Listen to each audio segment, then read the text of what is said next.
Now the next topic we have is what happened in reflex action. अब हम reflex action के बारे में बात करेंगे.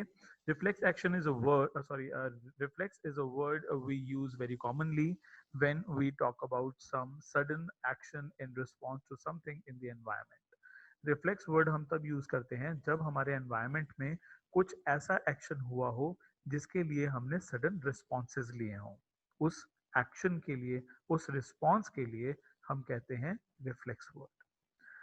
We say I jumped out of the way of the bus reflexly, or I pulled my hand back from the flame reflexly, or I was so hungry my mouth started watering reflexively. तो हम commonly क्या word use करते हैं कि मैं बस जो है उससे jump किया reflexly, यानी कि जो बस है उससे जब jump किया तो अचानक से कर लिया.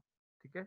एंड जो फ्लेम है अगर उस पे हाथ रखा तो अचानक से ही जो अपना हाथ है वो हमने उस सिचुएशन से विड्रॉ कर लिया.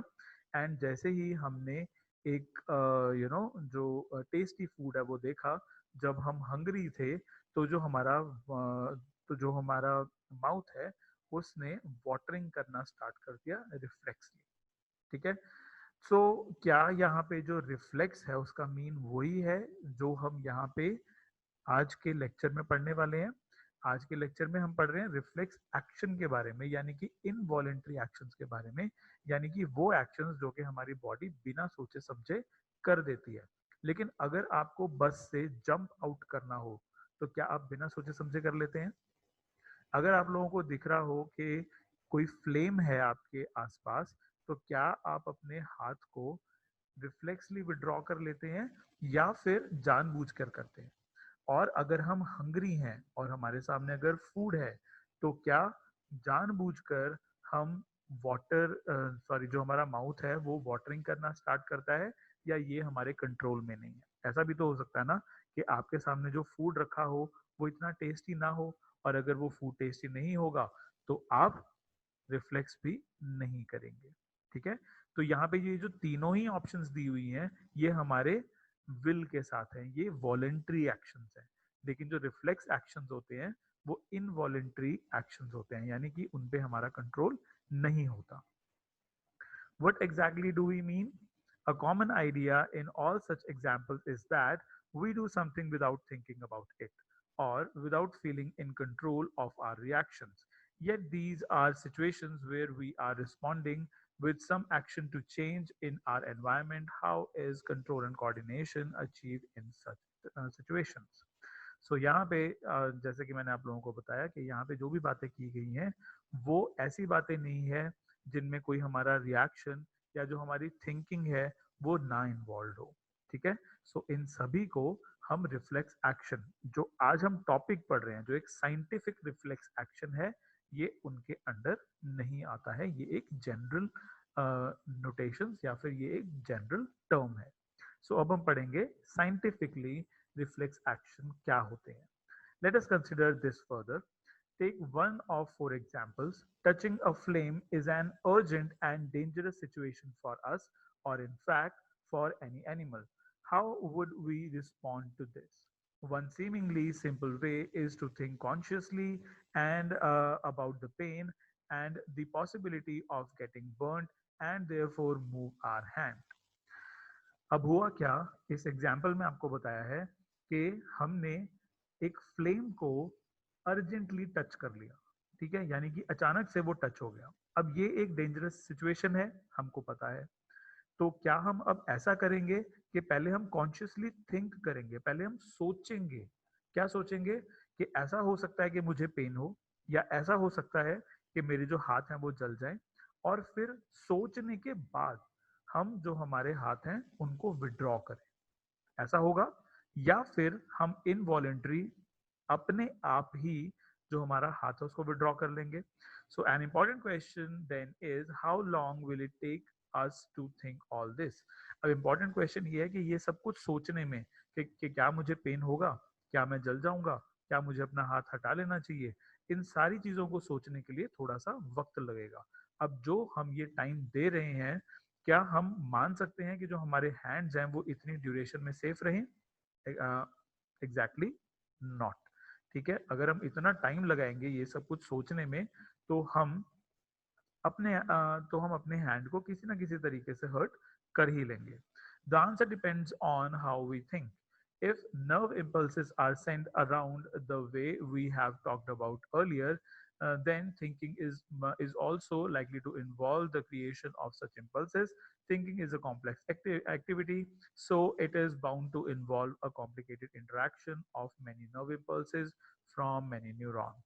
So वॉलेंटरली हम इन चीज़ों को नहीं कर सकते हैं, ये हमें इनवॉलेंटरली करनी चाहिए. वो इस वजह से क्योंकि बहुत सारी जो नर्व इम्पल्सेस हैं उन्हें बहुत सारी फर्दर न्यूरॉन्स के साथ इंटरेक्शन करना होता है. अगर हम सोचने में इतना ज़्यादा टाइम लगा देंगे तो हम अपने आप को हर्ट कर लेंगे. इसीलिए हमारी बॉडी में एक रिफ्लेक्स एक्शन होता है जिनमें ये इंटरेक्शन जो है between all of the nerves and the neurons वो बहुत ही फास्ट स्पीड में होता है. If this is the case, it is no surprise that the thinking tissue in our body consists of dense network of intricately. Intricately का मतलब होता है कि अचानक से जो चीजें हो जाती हैं, arranged neurons. It sits in the forward end of the skull and receives signals from all over the body, which it thinks about before responding to them.